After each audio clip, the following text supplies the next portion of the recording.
Hey guys, how you doing? This hasn't been updated in a while, and I really like showing each other cool moves and all that. And so this is a fun one. It's a Guy Hollingworth idea, which was then shown to Leonard Green, and Leonard Green made a variation on it. The Leonard Green variation is called the float pass. I don't know what Guy Hollingworth called the original, but I will be showing it to you as well, and I hope you guys enjoy it.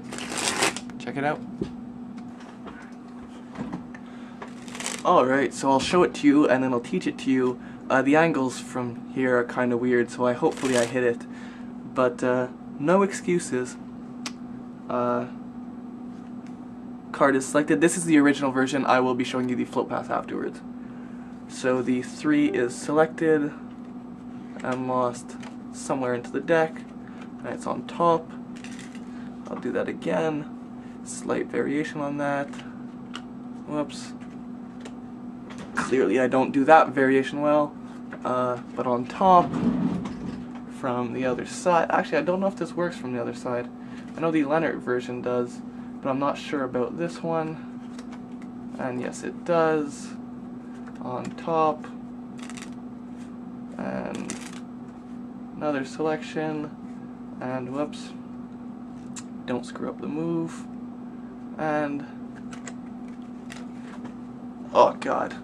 Anyways, I'm not good at that. That's the original Guy Hollingworth version, and then here's the Leonard Green version, which hopefully I can still do because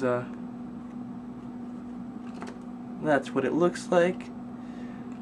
Right? I'll do it again. Sorry, I'm fidgeting a lot with it. I'm really not that well practiced with the move. And there, and I'll show it to you from the other side. I find it looks a lot better from this side actually, but that's just personal opinion. And on top, and again, selection, and on top. Right, so the first half was the Hollingworth, the second half was the Leonard Green, and obviously the Green variation is the better one. Hollingworth says that himself, that it's just an evolution of the move. But I'll show you that from exposed. From the back, the Leonard Green version, essentially what you're doing is you're going to be stealing this top half out, and it's going to pivot around as you do a all-around square-up action. So I'll show you what happens.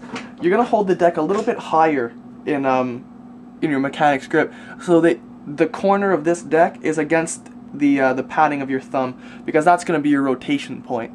Now anyone who does the tornado flourish will have some experience in the type of action we're going to be using, because it is essentially I believe actually maybe the tornado flourish was inspired by this. I'm not sure, but for some reason I feel like it was.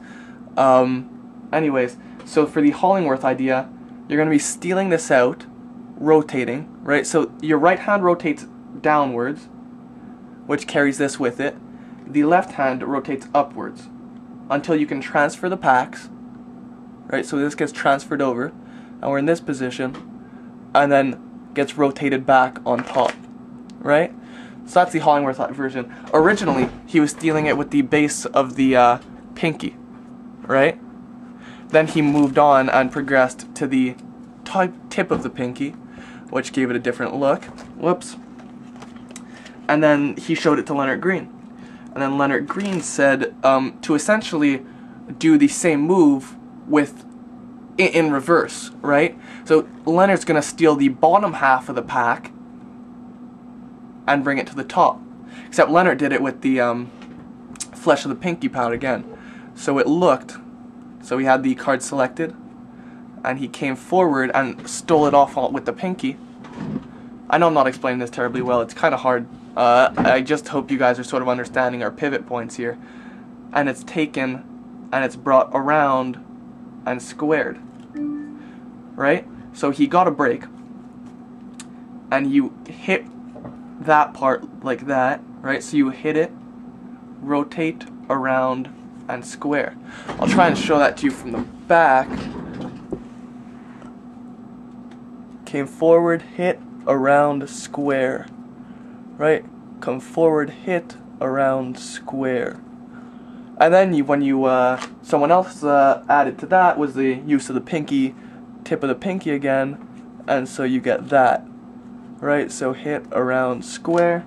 And it's actually really fun to do. And if you watch the actual actions now actually something I wanted to point out. If the card is selected from the top half of the deck, the Hollingworth variation is easier. If the card is selected from the bottom half, the Leonard Green variation is easier. Right? Because if it's selected from the top half, you're stealing off less cards. And it's selected from the bottom half, again, you're doing less cards for the shift. Right? So just think about that.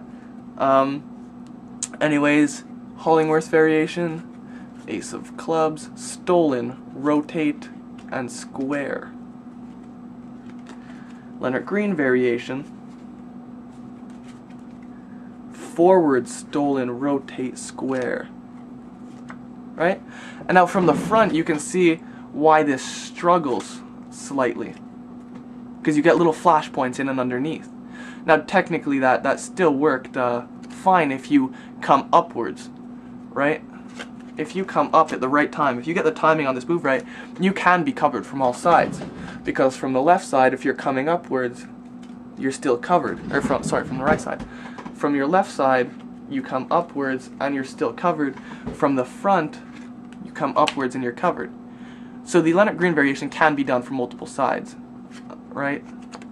And it's really hella fun. Also, fun thing about it is that they see the bottom card after you've already done the shift in the Leonard Green version. So it looks like nothing really has changed. It looks like it can't really be a pass. If they haven't seen the bottom card yet, right? If they haven't seen the bottom card yet, and you do it, it looks like, it looks like you're showing them the initial bottom card. Anyways, that's just a quick description of the float pass. I hope you enjoy it and have fun with it.